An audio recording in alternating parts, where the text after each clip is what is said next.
Hi guys, what's up? How are you doing? Today is day 10 of the 30 days of Christmas. My dear, you have tried though, even me too have tried, and I'm super excited to have you over here. So, in today's episode, I'm just going to go straight to it.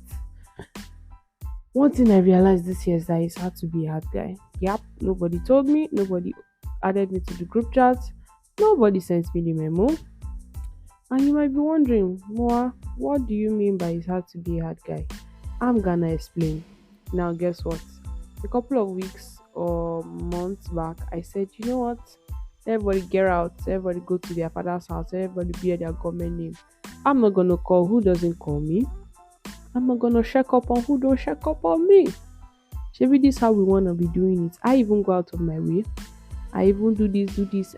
I'm trying to be an understanding friend. I wanna do this, do that, carry people along. They say if you wanna go far, you go with people. I don't wanna go fast. I don't mind carrying all of us together. We do the journey. My dear. That's how the next day I was just frowning my face. Because if I go and lose guard, I will forget. And the caring part of me will just, how a child is falling from somebody's back, you will not know when you just jump and want to catch the child. I didn't want to do that. I wanted to be, what's the word? Hey, there's one word that people used to say, oh, stay wicked. Yes, I wanted to stay wicked. So you know what? Wickedness. My dear, that's how the next morning, before I could say Jack promise, I had called for people. And I said, money, la la la la la la la la. This is how you people used to do it. I have not been able to breathe since yesterday. I said I want to do this wickedness journey. Why is that now that I've decided to let love lead? I'm now breathing fine, everything is moving well. That no. That's when I realized that it's hard to be a hard guy. Well, for me, I realized that it's hard to be a hard guy, and I realized for many other people. So you know how people always say, forgive, you are letting yourself go, it's not about the other person. And sometimes the tendency to just humor and pass and say, I beg. I'd rather stay locked up and than to listen to what it is you have to say. Should we be very honest? They are right. When you choose not to forgive, when you choose not to show love, when you choose to be wicked, you say you know. This is not the way your heart rate do usually move.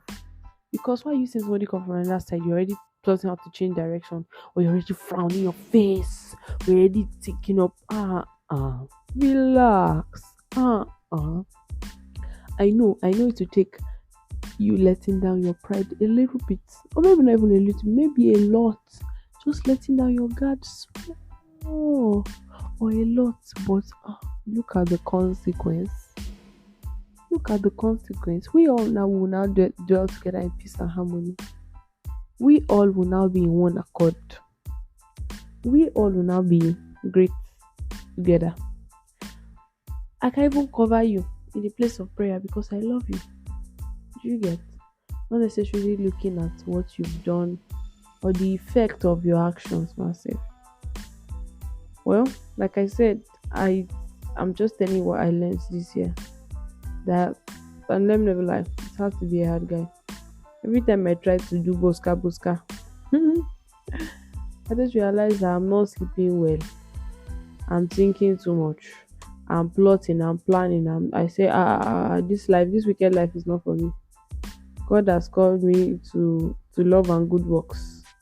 I'm not gonna do this. And I realized I was a lot free. I was a lot more. I was a lot more. What's the word? And it's not that you. I'm not saying um just start shining your teeth and just how would I put it? God help me. God help me. Wisdom. God help me. This is what I'm saying. It's fine if you are the one doing the loving. It's fine. Do you know that sometimes, for some people, you are the instigator of love in the relationship, while for some people, the love is moving in the two directions. While for some other people, you're the one receiving the seeming, that the show of love in quotes. Either way, love is past. Do you get what I'm saying? So that whole thing of it must be two ways. It must be this one. It cannot all be me. It cannot always be me. Be do it be you. Be do the this and that. Relax. It's painful. Oh. Let me never lie to you. Yeah, they did for me this year. Oh God. The right people say I mean me fair, but I do want to cry a lot when I remember some of those. It's very, very painful. Very, very painful. But I had to sit down and say, Moa, why do you want them to do this thing back to you? Is it because you are selfish? Is it because of that selfish part of you that will say, do me, I do you, man, no go vex? Um, I saw Jesus give a lot. He do usually give a lot. And it's not like they can give him anything back in return. I mean, I healed your your son that was mad. I healed your daughter. I raised your daughter that was dead. Me that can do that kind of thing, what do you think you can actually give me in return? Nothing. So I saw Jesus behave, move like that a lot of times, and for every time he rebuked his disciples, it was that, oh, they didn't have sufficient faith, they didn't have this, they didn't have. Let's realize that, let's be very honest. If people don't know, if they lack knowledge, it's very difficult for them to move in certain ways. And one of the ways in which you can improve your relationship is by adding knowledge. So adding knowledge can look like having a conversation. You are helping the person understand, and you apply knowledge, relational knowledge. Say, oh, I know that this is this person's character. So my mom used to say something. She say, if you know somebody's toba more why no.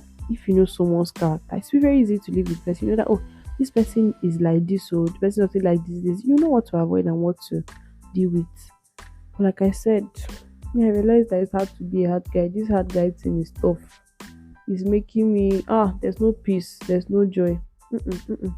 And if like me, you realize that this hard guy thing is tough, but you're struggling with letting this wicked lifestyle go. That's why people call it now. People say it's wicked, stay, don't do transfer, don't. That's what our generation do call it. If you know you're struggling with like letting the lifestyle go, you know what I'll say a prayer, ask God to help you, because honestly, I can give you 7 steps too, and you will do those 7 steps, and you have to not be changed. You will just be keeping to law and ordinances. But there's a spirit that works in you both to will, that's the desire, and to do the action. The spirit is able to work the desire and the action of God's good pleasure in you. So I get pray. If you don't pray, Satan will. Yeah, you know the song. So yes, that's what it is, my darling. I just realized that it's hard to be wicked. You people didn't tell me since. I realized now I've chosen that I will choose my pain. I'll choose the pain of love as opposed to the pain of wickedness. The pain of love at least is restorative, is redemptive, it bears good fruit. But the pain of wickedness, it's me that have high blood pressure. It's me that will be stressed. It's me that will and I'm now still hurting the other person inconsequentially. Is that the word? Consequentially, eventually, I'm hurting the other person because our relationship is said the person is able to enjoy of the flavor that I carry.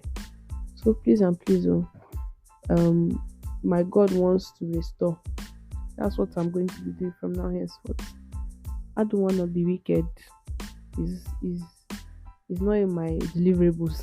It's not in my deliverables for this year and next year. So with that being said, I'll meet you in the next episode. I really hope you enjoyed just listening to me as much as I did enjoy talking to you. Don't forget to share and all those good stuff. Me, I love you, and I'll not be wicked. Bye.